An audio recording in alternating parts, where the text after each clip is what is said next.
তাহলে এই মেন্সে আগে মেন্সে যা ছিল সেই সিলেবাস সেই জিনিস। তাহলে টোটাল কোশ্চেন থাকবে 85টা। তাহলে টোটাল কটা কোশ্চেন? 85টা কোশ্চেন থাকবে। প্রত্যেকটা কোশ্চেনের জন্য 1 নম্বর ধার্য করা হয়েছে, তাহলে 85 নাম্বার থাকবে। তাহলে পলা কথা বললাম, টোটাল কোশ্চেন 85, 1 নম্বর করে ধার্য করে 85 কোশ্চেন, 85 নাম্বার থাকবে।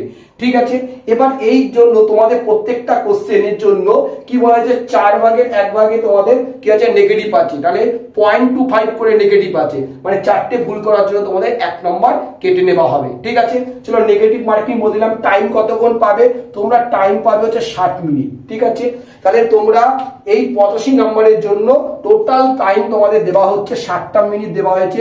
এই 60 মিনিটের মধ্যে তোমাদের কোশ্চেন কমপ্লিট করে ওমার সিটে কিন্তু তোমরা সাবমিট করে দিতে হবে।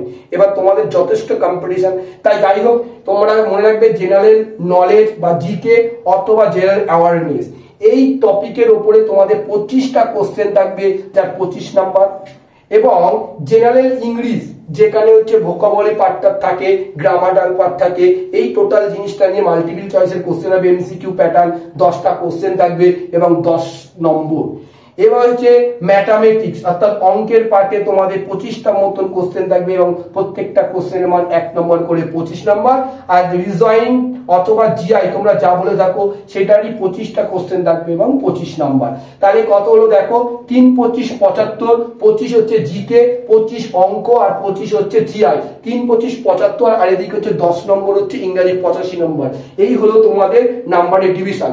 এবার তোমরা এই 85তে কত যেতে পারে কাটা, এটা বলাটা এখন এই মুহূর্তে কখনো পসিবিলিটি নয়। এজন্য আমি বলবো কাটাবের দিকে না তাকিয়ে তুমি কাটাবের দিকে তাকাবে, তুমি আরো নিচে ডাউন নেমে যাবে। তাই তোমার টার্গেট 85তে 85 পাওয়া।